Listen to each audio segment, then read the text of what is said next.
Hello friends, how are you? Hope all of you are fine. This is our fifth lecture on MCQ practice series for CPU scheduling. CPU scheduling की practice series के अंदर ये हमारा fifth lecture है। इससे पहले वाले चार लेक्चर के अंदर हमने इससे पहले जो चार लेक्चर किए थे उसके अंदर हमने गेट से आए हुए 10 क्वेश्चंस को स्टडी किया था। आज हम 2019 में जो गेट के अंदर CPU शेड्यूलिंग के ऊपर एक क्वेश्चन आया था उसको स्टडी करेंगे। This is our 11th question of our practice series. Now let's study this question.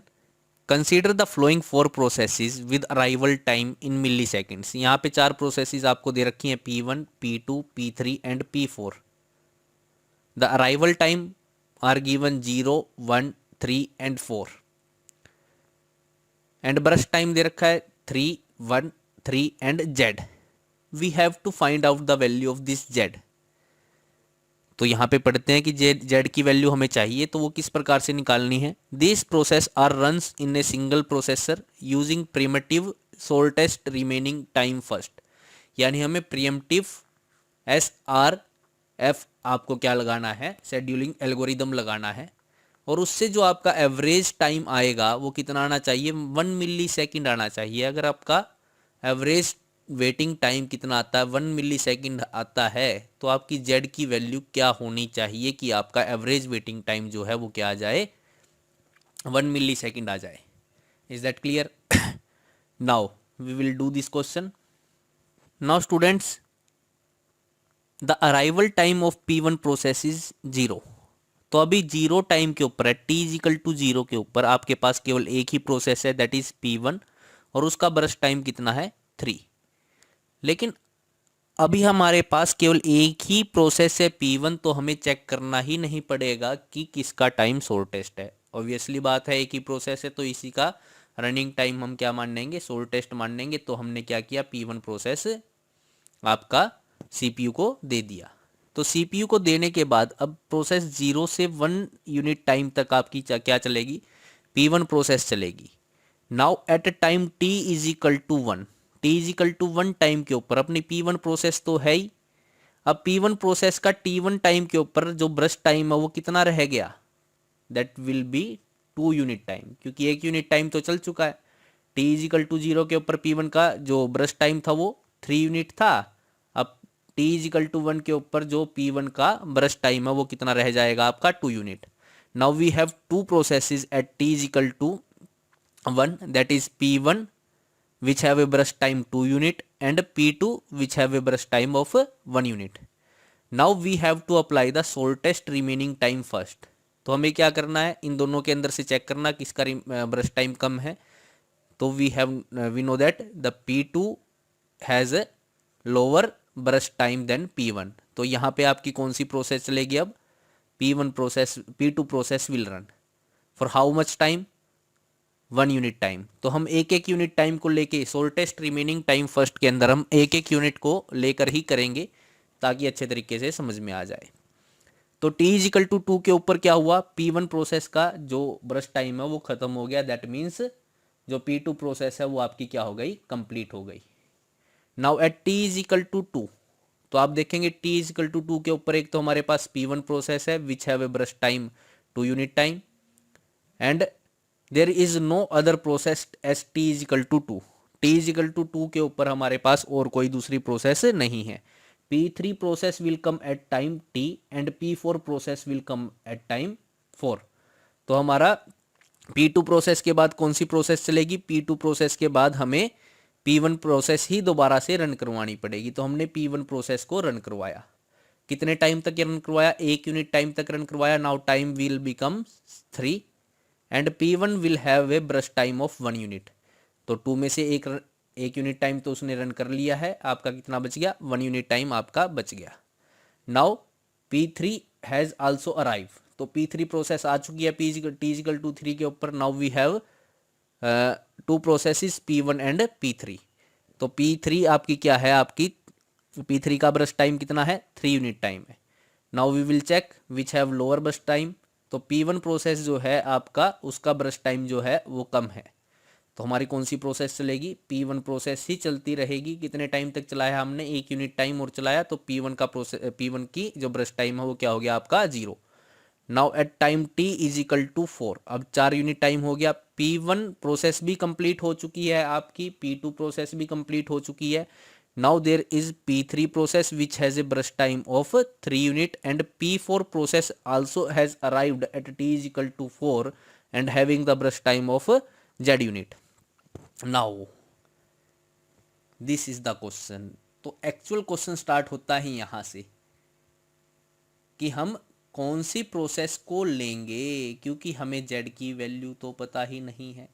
हमें निकालना है कि किसका ब्रश टाइम कम है। अब t इज इक्वल टू 4 के ऊपर हमारे पास दो प्रोसेसेस हैं। t इज इक्वल टू 4 के ऊपर हमारे पास दो प्रोसेसेस हैं, one is P3 and other is P4।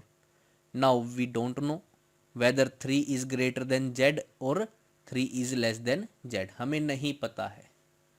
तो हम दो कंसेप्ट्स लेके चलेंगे यहाँ पे। अगर जो z है वो 3 से छोटा होता है तो क्या होगा, और अगर z जो है 3 से बड़ा होता है तो क्या होगा। लेट अस फर्स्ट केस के अंदर हम कंसीडर कर लेते हैं जो 3 है that is less than z।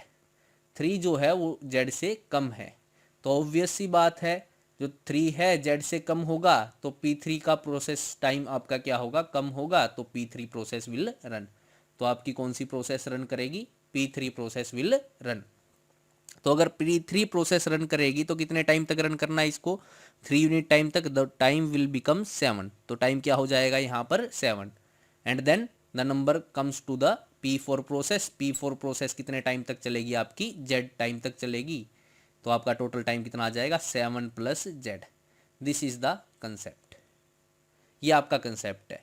Now for the second case, अगर हम सेकंड केस के अंदर मान के चलें, if the second case 3 is greater than z, अगर 3 ग्रेटर देन z है तो आपका कौन सा प्रोसेस चलना चाहिए, पहले आपका प्रोसेस चलेगा, यहाँ से आगे मैं बना लेता हूँ इसको, इससे पहले वाला तो सेम ही चलता रहेगा, दिस इज सेम। ये जो आपका यहाँ पर हम करेंगे ये तो सेम ही रहेगा। तो यहाँ पर आपका जो कंसेप्ट है वो लग रहा है, तो यहाँ से हम आगे कंटिन्यू करेंगे। तो यहाँ पे देखते हैं अगर 3z से ग्रेटर है तो ये टाइम कितना आपका 4 यूनिट टाइम है, तो हम किसको चलाएंगे अब, if 3 is greater than z then P4 process will run. अगर P4 प्रोसेस रन होगी तो कितने टाइम तक रन होगी, z टाइम तक रन होगी, then it comes to be 4 plus z। तो ये आपका क्या आएगा 4 प्लस z आएगा। 4 प्लस z टाइम के बाद क्या हो जाएगा, P4 प्रोसेस कंप्लीट हो जाएगी, then we will run P3 process. How much time, 3 unit times तक P3 प्रोसेस चलेगी।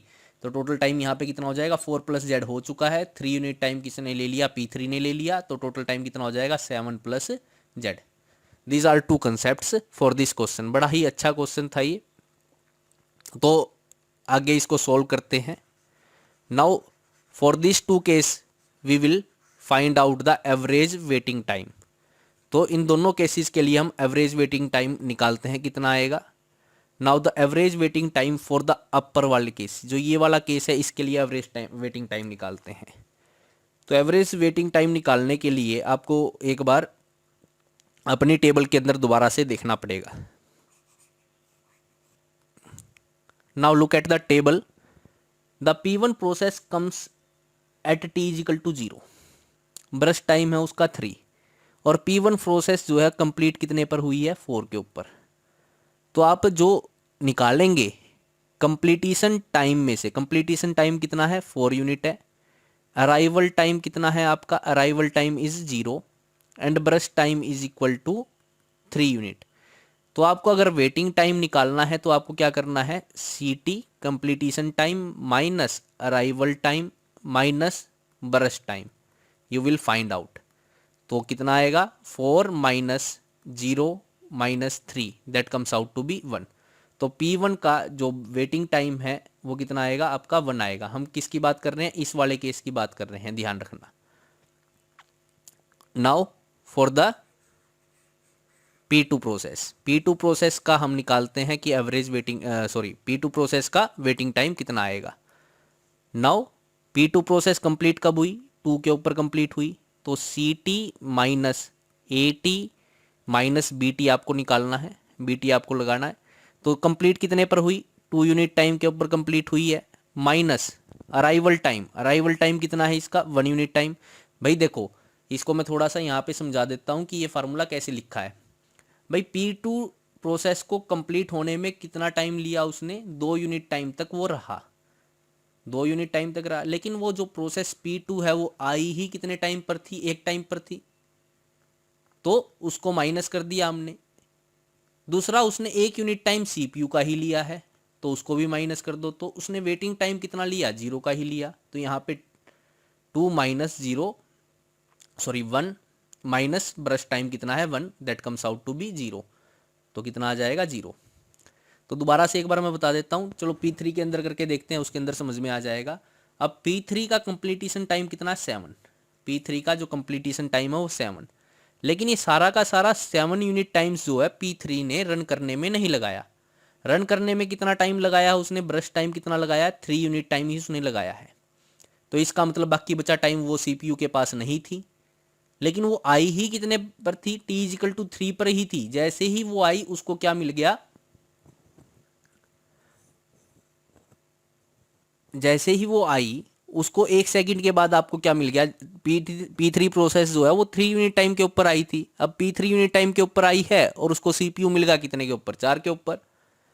तो उसने अराइवल टाइम देखो, प्रोसेस जो थी टोटल टाइम हम दिखा रहा है 7 यूनिट, लेकिन 7 में से 3 के ऊपर तो वो आई ही थी, तो इससे वाला पहले वाला टाइम तो उसने वेट किया ही नहीं, क्योंकि वो आई ही नहीं, तो वेट कहाँ से करेगी। तो 3 को हमें क्या करना पड़ेगा, माइनस, तो अराइवल टाइम भी हमने माइनस कर दिया। Now the waiting time for the P3 process will also comes to be 1। तो P3 के लिए भी आपका क्या आ गया, जो एवरेज वेटिंग टाइम जो है वो कितना आया, 1 यूनिट टाइम आया। Now calculate the waiting time for the P4 process. Now completion time for the P4 process is 7 plus Z. Now 7 plus Z. This is the completion time for the P4 process. Minus क्या करेंगे, उसके अंदर थे उसका arrival time, that means 4 unit time, minus उसका completion time, sorry उसका burst time, तो हमने माइनस कर दिया, that comes out to be 3। ये कितना आया आपका, 3 यूनिट टाइम आपका आ गया। तो ये क्या आया, 3 यूनिट टाइम। तो इस केस के अंदर अगर हम देखें, एवरेज टाइम अगर हम निकाल के देखें, that comes out to be 1 plus 1 plus 3, that comes out to be 5 divided by 4। तो एवरेज वेटिंग टाइम कितना आया, 1.25, that comes out to be 1.25। तो इसका मतलब आपका क्या है, जो ब्रश टाइम वो हो कितना सकता है, एवरेज वेटिंग टाइम कितना दे रखा है उसने, 1 मिली सेकेंड होना चाहिए, लेकिन यहाँ पे आ गया अपना 1.25, दैट मीन्स ये वाला केस आपका नहीं होगा। इस अकॉर्डिंग आपकी CPU शेड्यूलिंग नहीं हुई है, यानी Z की वैल्यू आपकी जो है 3 से लेस रहेगी।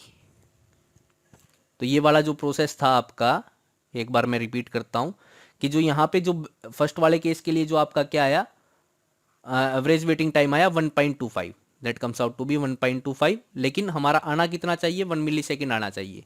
तो इसका मतलब फर्स्ट वाला प्रोसेस आपका नहीं चलेगा। दैट मीन्स यहाँ पर फर्स्ट वाला केस ये कौन सा था, ये वाला केस था आपका जब आपका P3 प्रोसेस चल रहा है ना, that means Z will be greater than 3। अगर Z ग्रेटर देन 3 है तो अपनी P3 प्रोसेस पहले चलेगी और P4 बाद में चलेगी, लेकिन इसके अंदर आपका जो एवरेज वेटिंग टाइम है वो 1.25 आएगा, इसलिए ये वाला प्रोसेस आपका नहीं चलेगा। Now go to the next case. अगला केस क्या है कि आपके जो Z की वैल्यू है वो क्या हो सकती है आपकी, लेस देन 3। Z की वैल्यू जो है आपकी क्या हो सकती है, लेस देन 3। तो फॉर लेस देन 3 हम करते हैं, भाई P1 का एवरेज P1 का वेटिंग टाइम तो 0 ही आएगा, P2 का भी वेटिंग टाइम 0 ही आएगा। चेंज कहाँ पे होगा, क्योंकि चेंज अपना यहाँ पे ही हो रहा ना, तो यहीं पे चेंज करेंगे केवल। तो P3 का वेटिंग टाइम निकालते हैं, P4 सॉरी, पहले किसका निकलेगा, P4 का। तो P4 कंप्लीट हुई कितने के ऊपर, 4 प्लस Z के ऊपर, लेकिन P4 आई कहाँ पर थी, 4 के ऊपर आई थी, और उसने रनिंग टाइम कितना लिया अपना, Z का लिया। तो यहाँ पे कितना आ गया, जो average waiting time for P4 process is 0, तो यहाँ पे P4 का भी क्या आ गया, 0 वेटिंग टाइम आ गया। तो ऐसा क्यों हुआ है, इसको आप ऐसे भी एज्यूम कर सकते हो कि भाई P4 प्रोसेस 4 यूनिट टाइम के ऊपर आई थी, 4 यूनिट टाइम के ऊपर ही उसको CPU मिल गया, और CPU मिलते ही वो अपना टाइम कंप्लीट भी कर चुकी है। जैसे ही उसको CPU मिला उसने अपने आप को कंप्लीट कर लिया, तो इसको वेट करना ही नहीं पड़ा। Now for the waiting time for the P3 process, P3 process का कंप्लीट टाइम कितना दे रखा है, 7 + Z अपना आया है, माइनस क्या करेंगे इसके अंदर से, वो अराइव कितने के ऊपर हुई थी, 3 के ऊपर अराइव हुई थी, माइनस उसने CPU का टाइम भी तो लिया है, 3 यूनिट टाइम लिया है, तो कितना आया, 1 + Z। तो average waiting time waiting time for the P3 process will be 1 + Z। तो P3 के लिए कितना आया, 1 + Z। Now we have 4 waiting times, P1 का वेटिंग टाइम है 1, P2 का वेटिंग टाइम है 0, P3 का वेटिंग टाइम है 1 + Z एंड P4 का वेटिंग टाइम है 0। तो टोटल वेटिंग टाइम हम क्या निकालते हैं, टोटल वेटिंग टाइम हम निकालते हैं इन सभी का जोड़कर। तो इन सभी को जोड़ देते हैं, इन सभी को हमने जोड़ दिया, तो टोटल वेटिंग टाइम कितना आया, 1 + 0 + 1 + Z + 0, that comes out to be 2 + Z, 2 + Z। अब एवरेज वेटिंग टाइम निकालना है तो क्या करेंगे, टोटल नंबर ऑफ प्रोसेसेस से डिवाइड करेंगे, तो 2 + Z divide by 4, that should be come to be 1, ये आपका क्या आना चाहिए, 1 आना चाहिए, तो ये 1 आ गया। तो हमने इसको सोल्व किया, तो 2 + Z will be equal to 4, तो Z की वैल्यू क्या आई आपकी 2। अगर आपकी Z की वैल्यू 2 है, अगर आपकी Z की वैल्यू 2 है, तो आपका क्या होगा, एवरेज वेटिंग टाइम जो है वो 1 मिलीसेकंड आएगा। तो होप स्टूडेंट्स ये आप क्वेश्चन आपको समझ में आया होगा। अगर नहीं समझ में आया तो आप कमेंट बॉक्स के अंदर कमेंट कर सकते हैं। Now we will do one more thing for this question. एक चीज़ और हम कर सकते हैं, अगर ये मेथड आपको प्रॉपर मेथड समझ में नहीं आया है तो आप एक चीज़ और कर सकते हैं, take the Z value first 0 then 1 then 2 then 3। आप Z की वैल्यू 1 बाय 1, 0 1 2, 0 तो हो नहीं सकता है तो 0 को तो पुट नहीं करेंगे, Z की वैल्यू 1 2 3 4 आप पुट करके देखते रहें, हर Z की वैल्यू 1 रख के देखें, एवरेज वेटिंग टाइम निकालें, Z की वैल्यू 2 रख के देखें, एवरेज वेटिंग टाइम निकालें, Z की वैल्यू 3 रख के देखें, एवरेज वेटिंग टाइम निकालें। तो जिस Z की वैल्यू के लिए आपका एवरेज वेटिंग टाइम 1 मिलीसेकंड आएगा वही आपका क्या हो जाएगा, आंसर हो जाएगा। लेकिन हमने इसको प्रॉपर मेथड से किया है और आपका आंसर कितना आया, answer will be equal to 2। Thank you students.